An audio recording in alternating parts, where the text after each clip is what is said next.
Good evening. I'm Andrew, and this is Daily Insight Reporter, where we cut through the noise and give you the story behind the story. Tonight, we are going live on one of the most consequential geopolitical events of our lifetime. Not just another Middle East conflict, not just another round of airstrikes and retaliation. What we are witnessing right now is a structural earthquake, one that is reshaping global power, global energy, and global finance in real time. And most people still don't fully understand how deep this goes. Let's start from the beginning. How we got here. The confrontation now unfolding took shape over years of rising tension over Iran's nuclear program, its ballistic missiles, and its military reach across the Middle East. The collapse of the Joint Comprehensive Plan of Action, or JCPOA, failed nuclear renegotiations in 2025 and 2026, and Iran's severely weakened regional position all set the stage for what was coming. By late 2024, Israel had already dealt major blows to Iran's proxy network dismantling. Hezbollah in Lebanon, watching Syria's Assad fall. Israel had decapitated Iran's close ally Hezbollah in September through November, which in turn facilitated the toppling of pro-Iran Syrian President Bashar al-Assad in December. Then came June 2025, what analysts now call the 12-day war. Israeli and U.S. strikes significantly set back the Iranian nuclear program. But some Iranian ballistic missile attacks managed to penetrate Israeli and U.S. missile defenses. That war ended, but it was not the end. It was the prelude.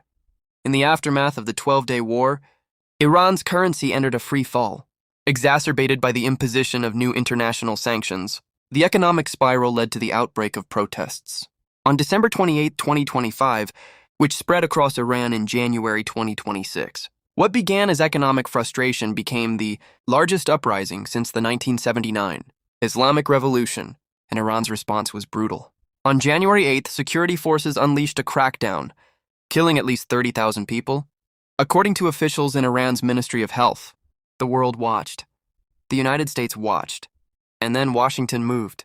The strike that changed everything. On February 28, 2026, the United States and Israel conducted coordinated military strikes against Iran.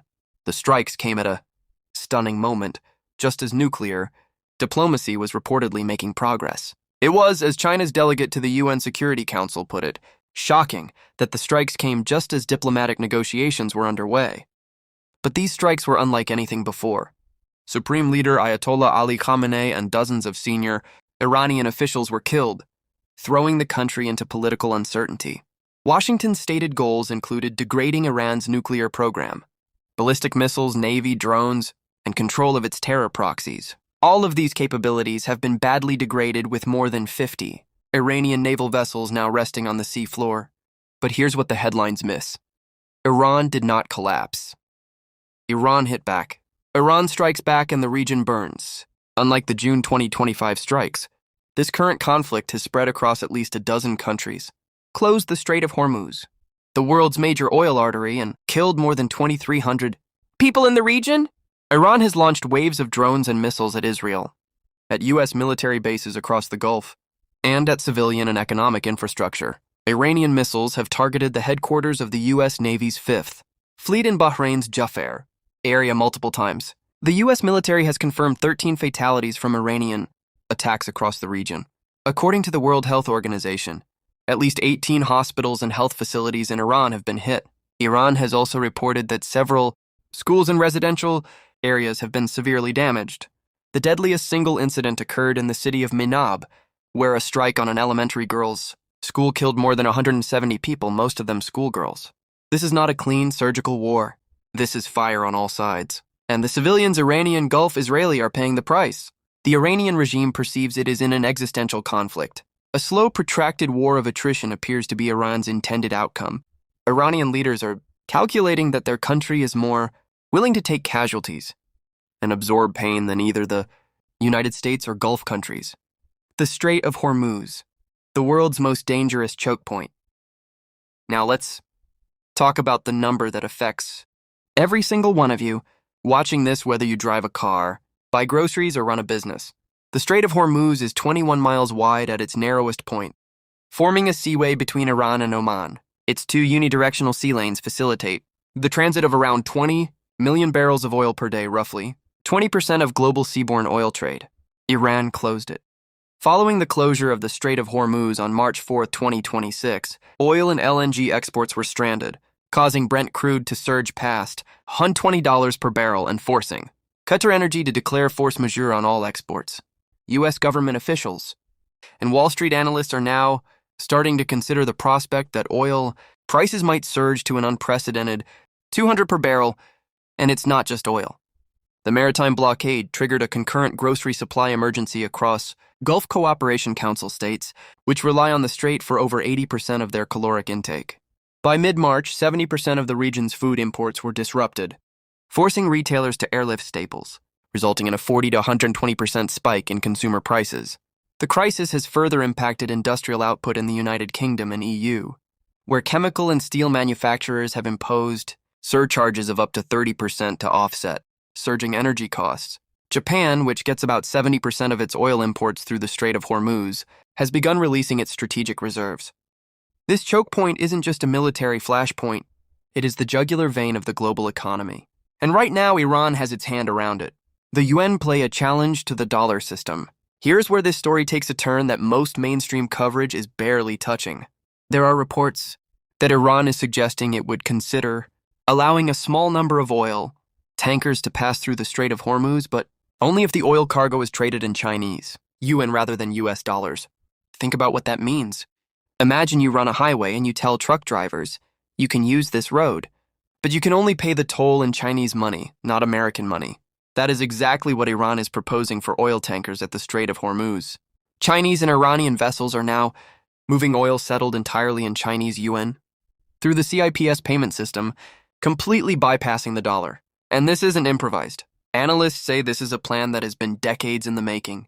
The Petrodollar recycling system that funds American borrowing is now facing its most serious structural test in half a century. Deutsche Bank analysts note that the current Petrodollar regime goes back to a deal struck in 1974, when Saudi Arabia agreed to price its oil in dollars and invest surpluses in U.S. assets.